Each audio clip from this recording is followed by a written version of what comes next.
that is working in Rome, in Italy, and he will talk about neurosurgical options for associated cervical spondylomyelopathy.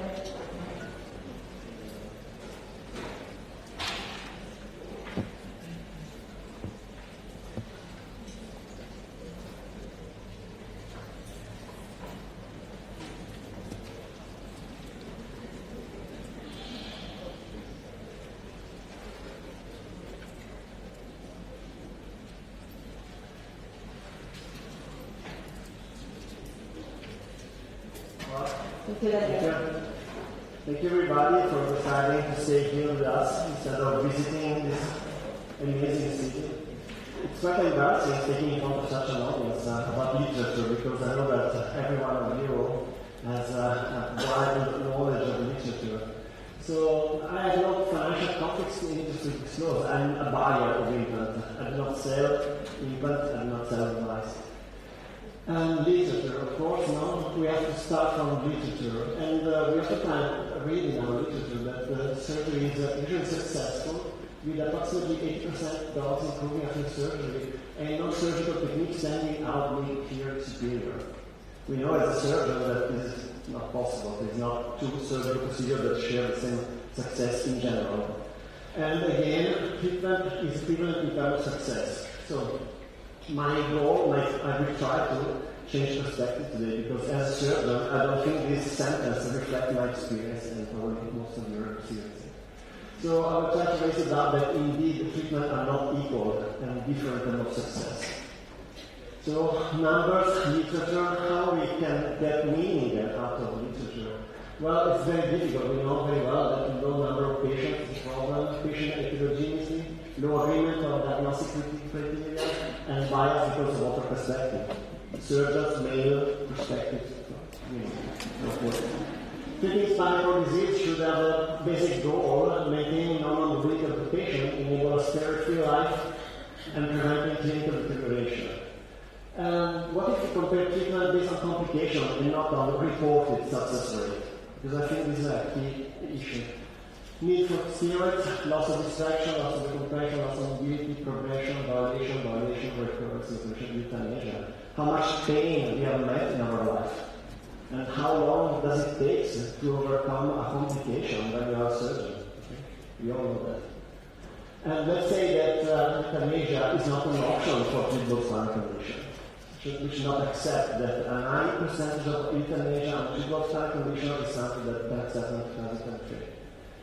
So I'm going to focus on dogs with single lesion, because they represent the majority of cases in the case series. And the patient with multiple lesions will require a completely different surgical topic. Static, dynamic, and stable, we all know that. What about humans? They know that they check for instability, inflection, and extension on radius. That's their definition of instability. Because spinal cord can be compressed by what is called the pincher effect, inflection, differently from dogs, and an extension. But the most important thing to me, this is an early characteristic of the disease. It's lost with progression.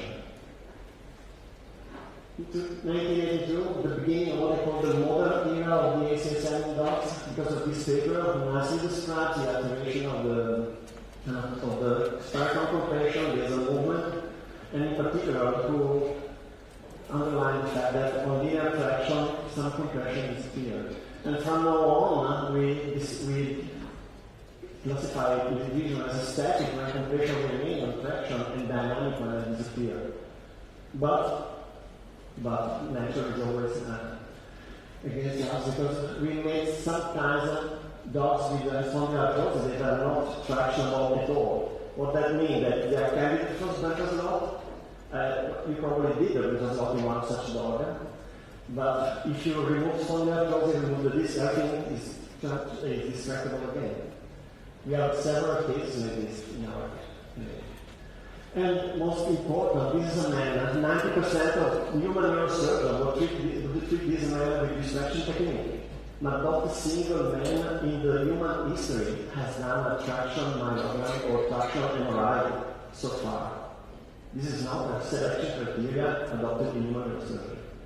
But how important is tractional responsiveness in our publication today, nowadays? Well, those are the last 5 papers that were accepted about the DACSM. Not one single dog was investigated with traction responsive MRI. No one did a traction study on MRI, but they were accepted. We still believe in traction? Yes, we do. But this is a postulate. We don't need to demonstrate that spins are distractible because every soft tissue can be distracted. Or for animal benefit from distraction, every space collapses when you do a dissection. That's the postulate in human neurosurgery. You don't have to demonstrate it every day. Okay? ESVN-ECVN, I'm now coming from 2019. ESV, disease on the adjacent space. Ventures about years later, the recurrence of this disease. Conflict of the implant, a very important thing that we're going to make several times during this presentation. Conflict of the implant. So, is ESP pathology abnormality in the adjacent is because of our surgery, not because of the natural progression of the disease. Plate causing infection, Dr. Anonymous, a lot of colleagues are not ashamed of sharing complications because we improve if we investigate our mistakes altogether. Again, very bulky implant, very close to the adjacent space with infection on this space adjacent. A misleading definition we have been discussing, but I graduated when the first paper about robbers came came out, so I leave all the politics and complications of it. Domino is not something that you can give the blame to a single technique. I was trained so that every domino you could see was a consequence of dissection fusion technique. That's not true, because 20% of recurrence is shared among every technique, fusion and non-fusion. And there is no difference among treatments. And the human side, absolutely the same. So the rate of recurrences in humans is the same if you do a discectomy, a vertebral fusion, or a disc prosthesis. Recurrence is a characteristic of the disease, or a complication of surgery. If you see one such a large implant and a complication down the road, you would say that this is caused by overload. I mean, that's the way we would teach. Okay. But if overload has a role, if increased load has a role, why don't we see recurrence of this in stabilization? How many stabilizations we do for vertebral fracture or malformation or a crater action, and no one has seen ever a disc associated with it. Recurrences can be complications. So one thing is called clinical picture recurrence, one thing is called complication. Because complications are surgeon responsibility. I am responsible for my complication. I'm not responsible for natural evolution of disease. So this is a final animal, 12 years old, we often see those patients.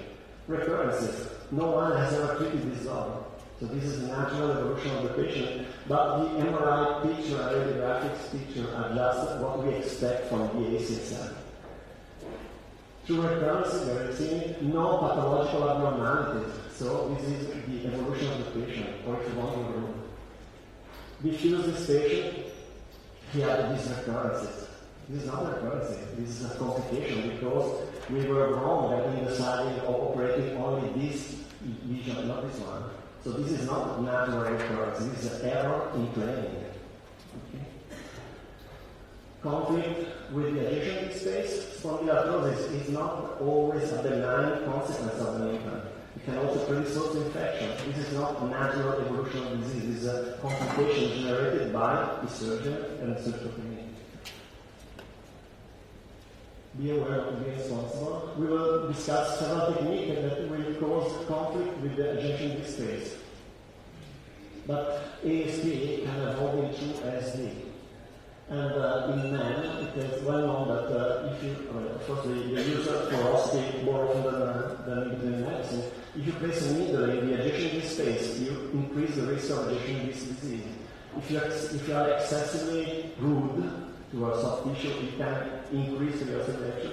If you put a plate too close to the adjacent space, you can cause adjacent disease. So reactive spondylosis is a complication of surgery, not a natural progression of the DACSM. What about subsidence? Subsidence refers to the natural decrease of height of our disc as we age. This is normal. But when we go to the surgical field, post-surgical subsidence is because of one graft reabsorption during overwhelming, or graft collapse, or graft pistoning into ejection birth. So the mainstay of distraction fusion is that if you put this space in distraction, you cause a decompression and you wide open the foramen. The foramen is relevant because we know vessels and nerves go across it, and chronic compression on the foramen can cause chronic pain. And in human, it is postulated that the chronic compression can decrease blood flow to spinal cord and contribute to the progression of CSM in man. So, is the subsidence relevant? Neurosurgeon, when we are at the bar, they're always very optimistic about complications. But distraction fixation failed because of loss of spondylomyelopathy, post-vertebral distraction. 2001, Dr. Trotter, 2009. Early implant failure because of distraction for fusion has been the most common cause of failure. So, is subsidence relevant? Yes, it is. We need to find subsidence, yes, of course. Do we know which degree of subsidence is relevant? No, we don't know. We don't know in veterinary medicine, and they don't know in human medicine either. But this doesn't mean that we can tolerate the loss of distraction.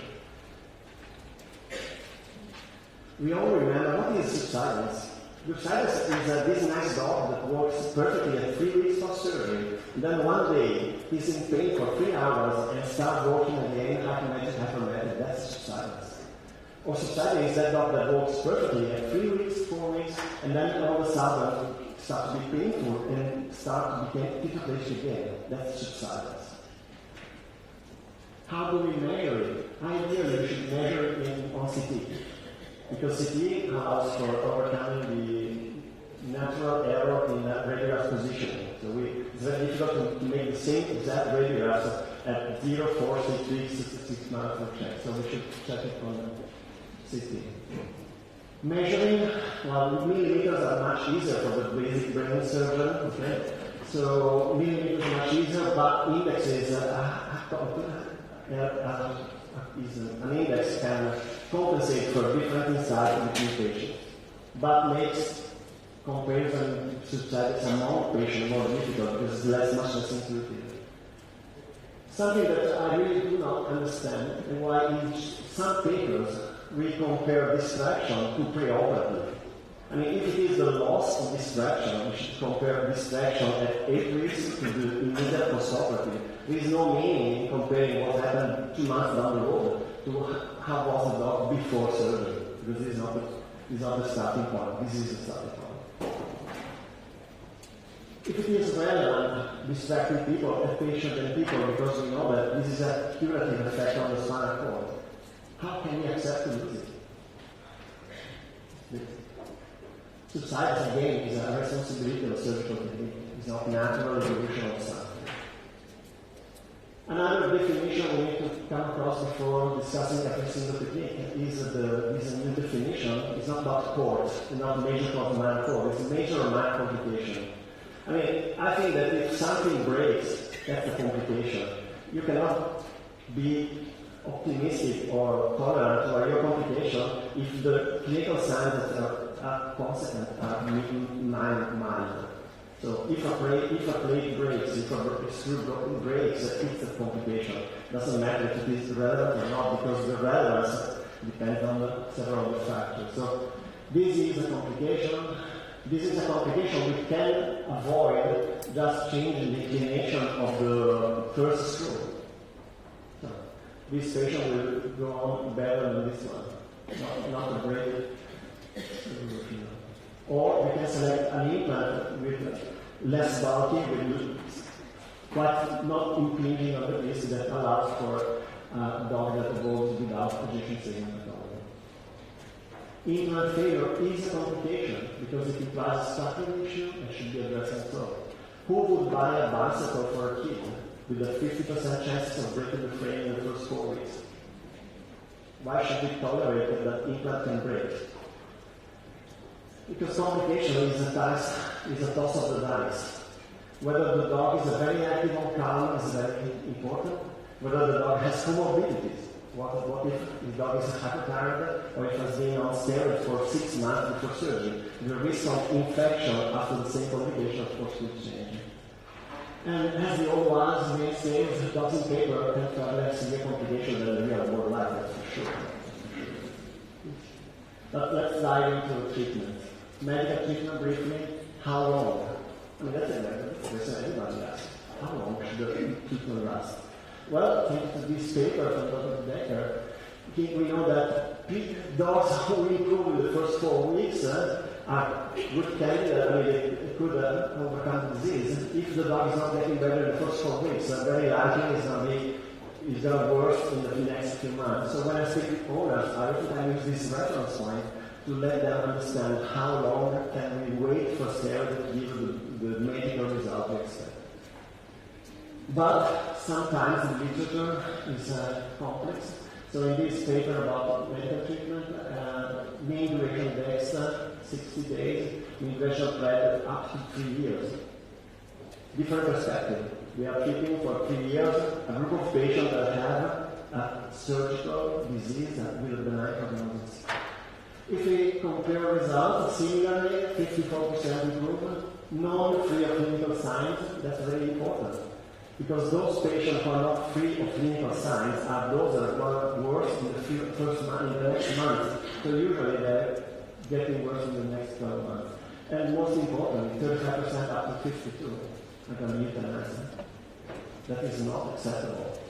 So if you get better in 4 weeks, that's fine because you use your magic drug, but if it's not getting better in 4 weeks, probably it's going to be worse. Let's talk about surgery. That's a lot. Very successful technique when we talk about extrusion. Is it the same with protrusion? Well, everyone has his own experience, of course. Should be used with tactical compression. Again, same paper comparing surgical medical treatment. We have here 37 patients, mostly treated with Veterinary. So I assume that being 80% the prognosis is referred mostly. To Veterinary, 54% improved, 19 worse. Mean desolated treatment, post-surgery, 1 year, prednisone, 5 months. Well, not a very good surgery if you need to give steroids for 1 year after surgical treatment. 43% euthanasia because of clinical side progression. 2023, BES, we should say that this is no longer acceptable. You cannot have 43% chance of euthanasia. This prosthesis, the delle from Diplomato, if the ejection segment overload is an issue, is a problem, then if you could save mobility with the prosthesis, you could save the ejection disc space from ejection segment disease. So distraction for the compression and maintaining mobility. The author itself discourages the use of it in hourglass compression that counts for up to 38% according to the Costa. So he proposed to combine it with the dorsal decompression in case you have an hourglass compression. Every information about the technique is you can find them on the website on a presentation from the author. And according to the author, 14% of patients have marked subsidence and 100% have mild subsidence. But most important, 12% lose the mobility, dismobility, by the second week and 77% at 6 months. So if the goal was maintaining mobility, you are losing it in the first 6 months.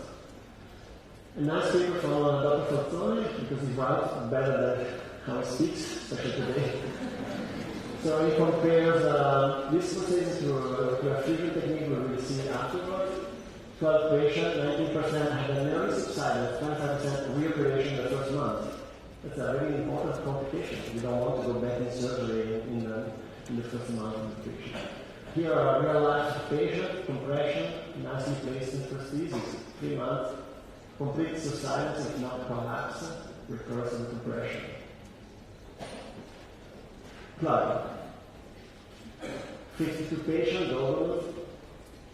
We see that the major struggle of the surgeon is to keep this plug in place. It is nicely placed, it's very elegant screw placement indeed. But the plug is not staying where it's supposed. So 100% subsidence, fusion 0%, we already said today that stabilization fusion with no fusion is like no fusion, no party. You need to fuse them, and if you want to fuse them, you need to use consumable or some substitute. There is no way of doing anaphylaxis in surgery without consumable or a substitute. 50% acute worsening in the first weeks, 11% euthanasia again. Silos, nice veterinary implant, Italian design. Let's see this paper, 2019. 37 patients, 25 available at 3 months, 25 out of 25 improvement. But how can you evaluate the success of a technique if you lose 12 patients out of 25 out of 37? It's very difficult. But almost close to 90% implant failure, 60% subsidence, and 20% against second surgery. Because this again is a distinction between major and minor complications. I think personally as a surgeon, 90% implant failure is a serious complication. It's not nice in fact that only 20 recurrence second surgery. The brakes on the screw. I know that the implant has been updated with a larger screw, but data are not up yet. Fusion at 3 months, complete in 15 patients. Not every patient has received a consumable transplant. So this is, we have to do consumable. What happened in real life? This is a patient that was operating on the 10th of August, had a complication the first week, it subsided and mobilization of the implant. Revision with ball cement and 2 new synops. We saw the dog because we were asking for a second opinion. A few weeks later, again, tetraplegic, painful, with mobilization of the implant, subsidence again, and probably conflict with the next vertebra. So that's what happened in real life when you have a complication. I suggested this paper from a group of friends, from Dr. Lombardo co-workers, trying to overcome the fact that the implant is very short, and it's difficult for the implant to overcome the stresses around the implant with if you consider the how long is the cervical area when it acts as a lever arm. So very difficult for a short implant to contract. So he placed the screw in the dorsal facet, improving a little bit the situation. So subsidence are probably very difficult to understand what the subsidence is and it's expressed in percentage. So some paper is in millimeters and other indexes, so we should try to get to a common point. 3 out of 4 screw pull out, much less than without screw, and only 5% of the broken screw, because the screws on the dorsal aspect help sharing the stresses. But I say 1988, I call the Big Bang. I graduated 3 years later, and when I was freshly graduated, there was those 2 papers, it was just great paper. For the first time, as a veterinarian, we were able to treat surgically DACSM. Monocortical, bicortical, beginning of endless discussion among surgeons if a bicortical screw is safe, is better, is nice, is possible or not. If it's safe, close to be safe, or financially unsafe. These are also imperative for a couple of months after surgery. We have to wait almost 20 years to have a perception of the fact that indeed, according to the entry point of the implant, the risk of violation was very high. If you go back to the 2 PMA papers and consider them together, the degree of subsidence was only 10%, probably a little bit more in real life. Infection 2%, but again, probably a little bit more in real life. ESP was not considered, but this is a starting point. I consider that our starting point in surgery. 8% implant failure, but again, this is very important. The failure is always very, in the first 4 weeks, 4 to 6 weeks before fusion occurs, so that you can have worsening of 20%. Because if the implant fail 2 years down the road, well, it's not longer needed, so you could remove it in case. The problem is that the failing implant is precocious. Because sometimes you have breaking cement, and of course, a compression, you need to go back in surgery, you need to place another implant, of course, you have no room, you have no wall. Very complicated. Subsidence, the defection, infection again, nightmare for people who have been working with DNA. Is there still a role for DNA? Yes, it is. We use, I'd say, very often in our clinic for complex cases where an implant would be not possible to develop. I cannot make a plate that long or that short. So with the same basic instrumentation, I can treat patients from 1.5 feet up to 50, 60 feet. So very versatile. 2006, a new revolution. Again, we were kind of confident with PMA, but from theory group came out the first paper about two compact immunoplate. Nice paper, but still a high incidence of silence and failure. 20% failure. Still a very good beginning, but something too slow. 2 years later, first human cervical plate. That was really facial. I mean, if you could use a human cervical plate in those years, you were really feeling so good. But the implant is very short, so as we said, for the sullo, it's very complex for the implant to cope with the stresses generated on the cervical area. So quite a large number of complications again, but no reoperation. Even if implant collapse is a secondary worsening. So this patient we should consider this a surgical candidate again. So if it was not reoperated, it doesn't belong to the success, it belongs to the failure. This is the paper I love more in this history of the ACSM, Dr. Stefan. Why I love it? Because for the first time as a veterinarian, we start measuring subsidence. That's great. And 0% failure, infection, reoperation, inflammation. We are quite close, we are closer to where we are now.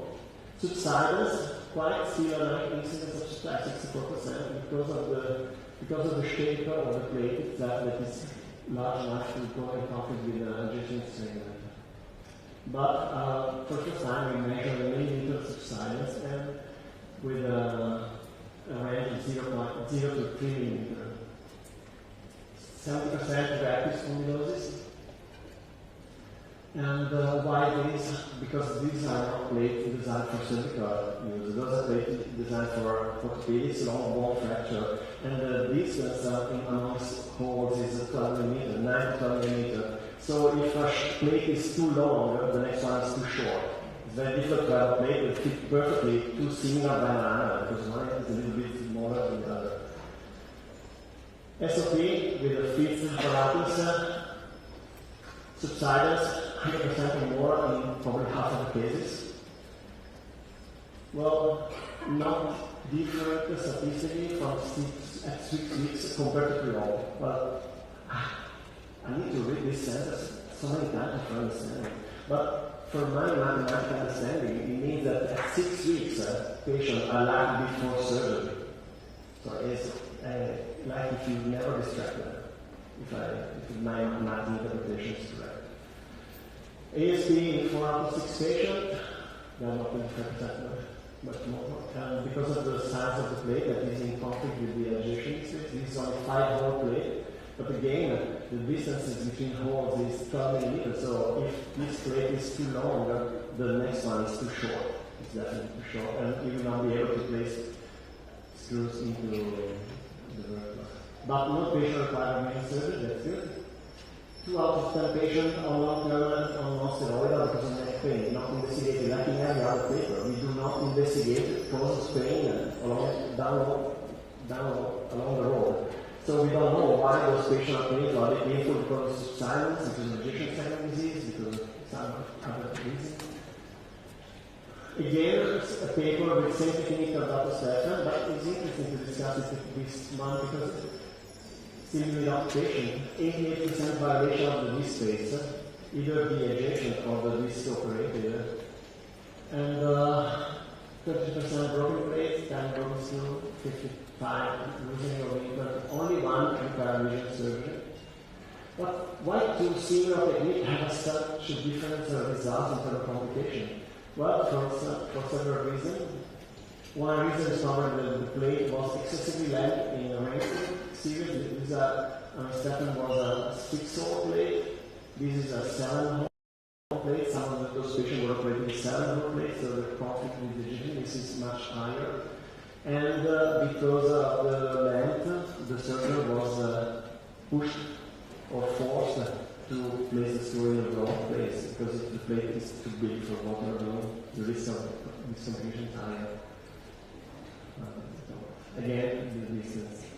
And because of the plate bending, because you see, certain plates are almost straight, these are really bended around spondylomyelopatia. Again, forcing or helping the surgeon to place the screw in the wrong direction. And if you do not structure the bone, you need to counter the plate a lot. But plates, I mean, those are very thick plates, it's very difficult to modulate those plates. And these subsidence again, 2 millimeter Stephan paper, 1 millimeter range. It seems to be good. Problem is that this subsidence was measured on radiographs, so there is a margin of error that is very high, and we are talking about a difference of 1.5 millimeter between 2 radiographs. So it is really difficult to say what was really the subsidence in this paper. In human medicine, it is well known that if you have a stabilization that has a high risk of failure, if you have a dorsal stabilization, then the risk of complication is much lower. We need to learn understanding what is the core, the center of rotation of the vertebra, because it's the center around which the stresses concentrate and can create movement on the dorsal aspect. So that's why, try to overcome this tendency, we decided to put two screws, one screw in each set, and we presented our first result in Seattle in 2013 and again in Bologna a few years later. Well, this is not a locking plate. Whoa. We have been trained about the fact that the locking plates are the future, but this is not a locking plate. That means that the screws can toggle, are free to move around inside the plate. And this is called the semi-constrained plate. And what's the principle? According to corollary of law, bone is wholly or optimally when it is under compressive forces. But an implant that is too rigid, like a locking plate, can stress shield the implant, predisposing the implant to fail or not to be included into the fusion. So what semi-constrained plate does, it offers a limit control type of translation of rotational movement while stabilizing the spine, allowing the graft to be continuously under compression and creating the condition for fusion and healing. We have used several different cages. At the first couple of cages we feel reconcilable, then bars we cut at the right size, and then recently the company is manufacturing for us 3, 4, 5, 6, 7, 8, 9 millimeter square blades that are just fitting perfectly to this speed up the procedure a little bit. The plate is not a locking plate. What does it mean? It means that the stability of a non-locking plate depends on the friction between the plate and the bone. So the plate needs to be perfectly countered to match the bone. But those plates can accept just a maximum amount of bending. If you need more to accommodate, you need to sculpture the bone. So if it's a maximum curvature you can give to the plate, the next modeling is done on the bone itself, removing the spondylosis or the excessive bone. Every single step is checked with fluoroscopy to optimize bone purchase of the implant and the cage, because the cage, to counteract the stress around the center of rotation, needs to be as close to the vertebral canal as possible. Otherwise, it acts as it is our nerve point. Now in order to place the dorsal screw, we developed a lateral access with the help of fluoroscopy, and with blunt section along muscle fibers, we can get it down to the facet. Then we insert a just needle large enough to accommodate a 2 millimeter screw with 2 millimeter cushion wire. So we insert from the dorsal line our just needle down to the facet. We remove the stiletto, we insert the cushion wire. Then we remove the just needle and we place the screwdriver into the mold, and we place the screw directly to the small axis. Why doing these things so complicated? Because I don't want to have the dorsal incision. We all know what is the problem, the issue, the pain, discomfort, whatever. But it's also the annoying dissection and hemostasis of the dorsal compression of dorsal access. And because you see the facet nicely from the lateral approach, and it's much easier to do a blurring of the cartilage and to do cancellous translocation. Every single patient was evaluated with CT to check for violation after the surgery, and 0, 3, and 6 months to check for fusion at this phase and at the facet. Every patient was fused by 6 months. That means that the condition for bone healing were very good, and cancellous bone was helpful for determining the degree of fusion. The compression was okay. We were able to operate on 40 consecutive patients. No violation, no violation. One patient out of 43 had a mobilization of a screw, of dorsal screw, and adhesion segment pathology. One mobilization of implant and subsidence, and one adhesion segment pathology. 3 months to stop, 1 year to stop. All those patients were re-evaluated free of charge because of the project we had at the clinic at the moment. So we were not charging magnetic resonance every other month just for management purposes. 7 months, 3 years. Day 0, 6 months, like the first day.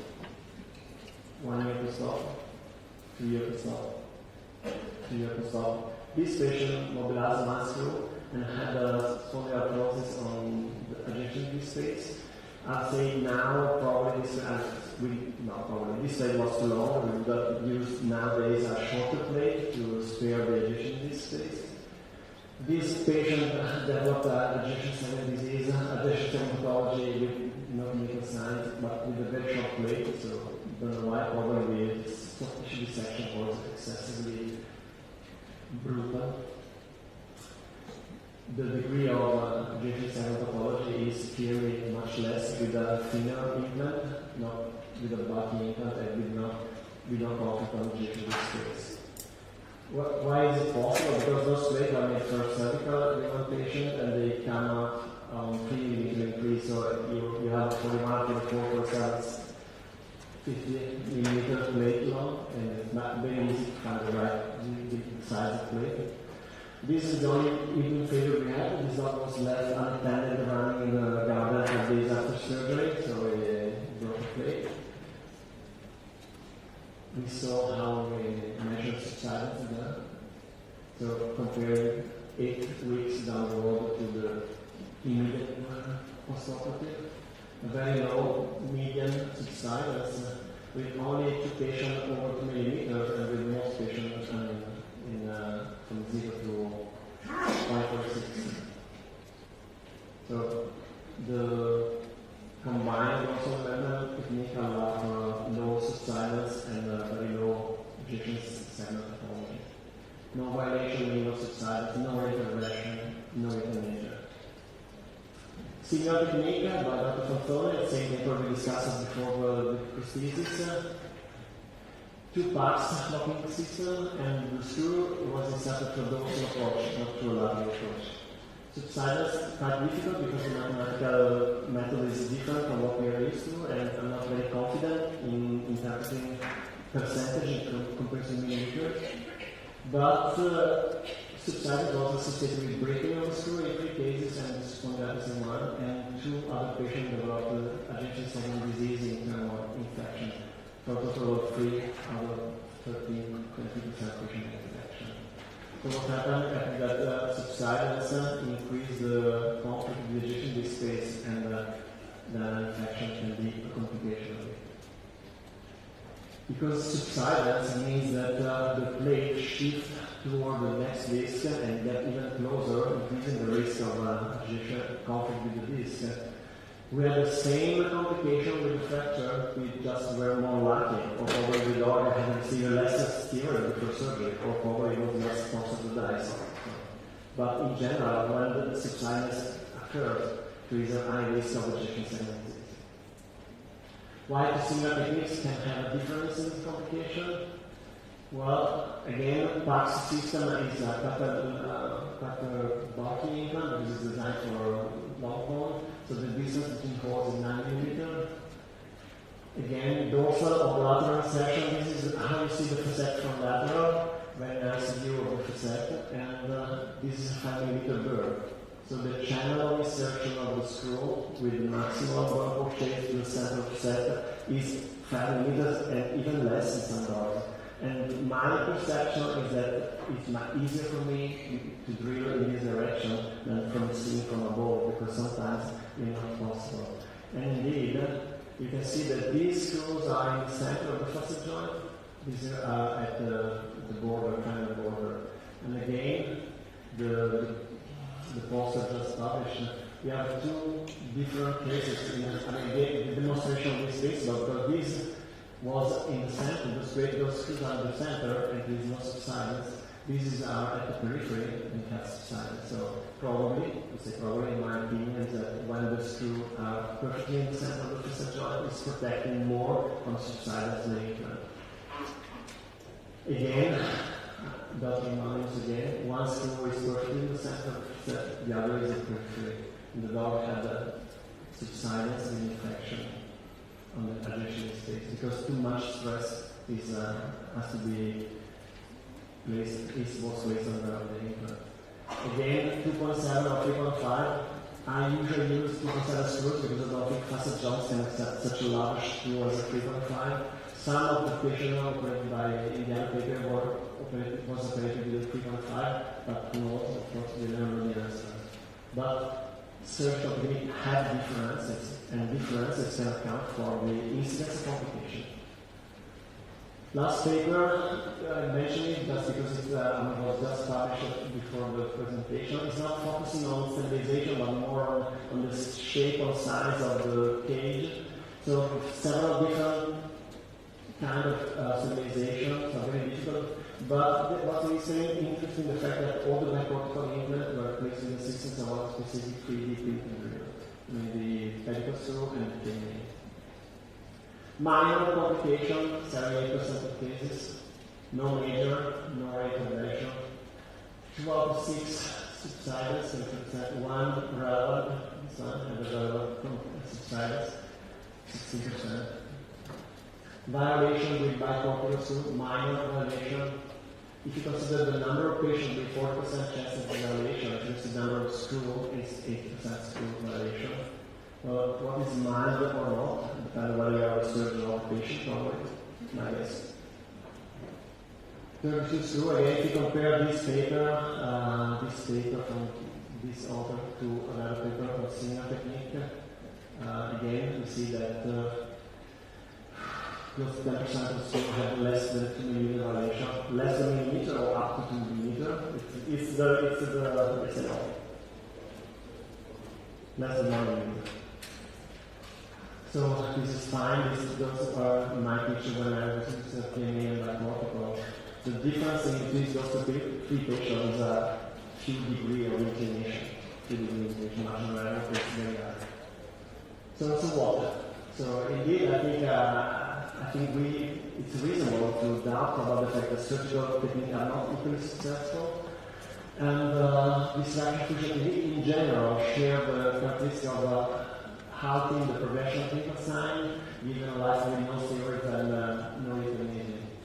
But complications are a problem because you depend if you are a lucky man or not, and if your patient is a lucky dog or not. And hence, I think ESV is a problem because ESV is a potential solution. Subsidence is a problem because early recurrence and catastrophic consequences is possible. Implant failure is a problem because again, early recurrence is a potential consequences. Reintervention is a problem because you indicate the technique. So I'd say selective criteria as if you were the patient and not the surgeon. And that's all. Thank you.